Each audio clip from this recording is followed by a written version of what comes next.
What's flopping, everybody? Today we're doing a review of the Harbor Freight tackle box. It just so happens I have two boxes. One's a Bass Mafia, one's a Harbor Freight, and I've used them both for exactly a year now. It's time to report my findings. Harbor Freight's not going to like this, but it's whatever. Got these two boxes around summer of last year. One has my jigs, one has my terminal tackle. I used them both equally over the course of a year. That was my control for this particular experiment. I got another Harbor Freight tackle box that's roughly the same as this guy right here. And I didn't use it near as much.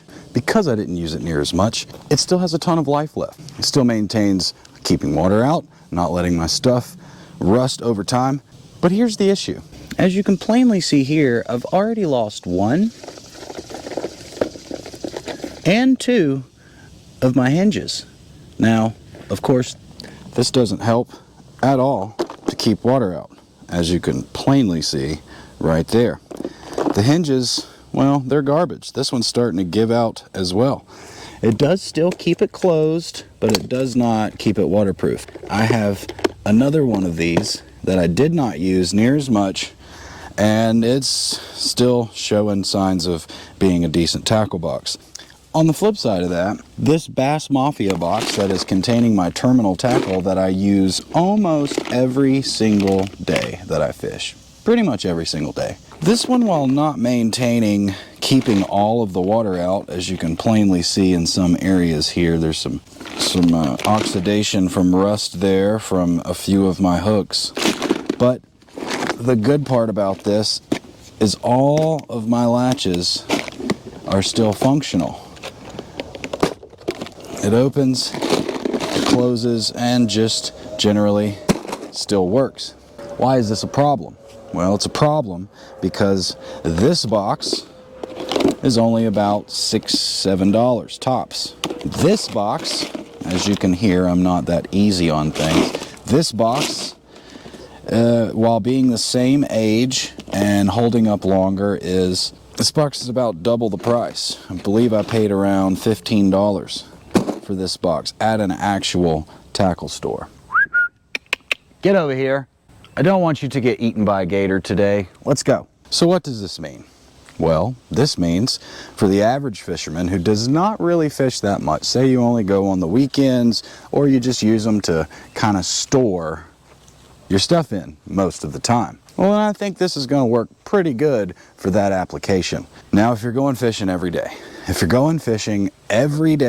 and you're constantly using these things, you may as well invest a little bit more money and buy a Bass Mafia or a Plano or something of that nature. The simple fact is, if you buy this and use it every single day, you're probably going to be as disappointed as a Lizzo backup dancer. In turn, if your goal is to only store tackle in, say, a dry area and you're not going to use these boxes that much, well, I say it's probably worth the money. Just keep in mind, if you're going to be using these day after day, day in, day out, if they're going to be going through a large quantity of abuse, you probably want to go ahead and step up your game. It's been extremely hot here in Florida, excess of 100 degrees. Heat index is over 120.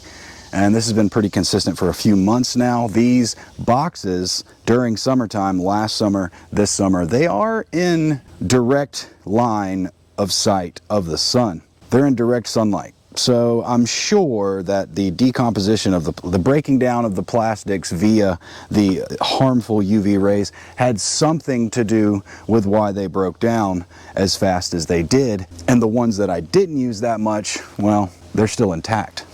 So while you do save money, I believe we can all agree that buying cheap isn't necessarily the way to go all of the time. A lot of things you can skimp on, but it would seem that a tackle box from Harbor Freight is not one of those things. While we all like to save money, I believe this particular avenue of approach is not a good idea. Again, if you're just gonna keep your stuff stored in these in a dry area, these things work great. But if that's not the case, then don't use it. Just go ahead and purchase yourself something that's a little more expensive and that works a lot better. Having said that, I know that Everything is getting ridiculous. Everything is super expensive, and well, sometimes you got to cut corners. I just suggest that you cut corners in other facets, because this is not kosher. Your shit's gonna fall out, your shit's gonna rust, your shit's not gonna be worth anything, and then you're gonna have to purchase all new tackle again. So I can't stress this enough. If you're gonna save money, do it somewhere else. Thanks for stopping by. I appreciate you guys coming, checking out this review. I'm just a little shocked at how shitty this actually went down, but what can you expect when it's made in China? I hope this helps you guys out, save you some money, and save you some heartache from perhaps losing all your tackle in one of these boxes. Thanks to the patrons who signed up at Patreon. If you'd like to, please go over and visit the Patreon page. It is Patreon/TheUnprofessionalFisherman. We'll see you next time.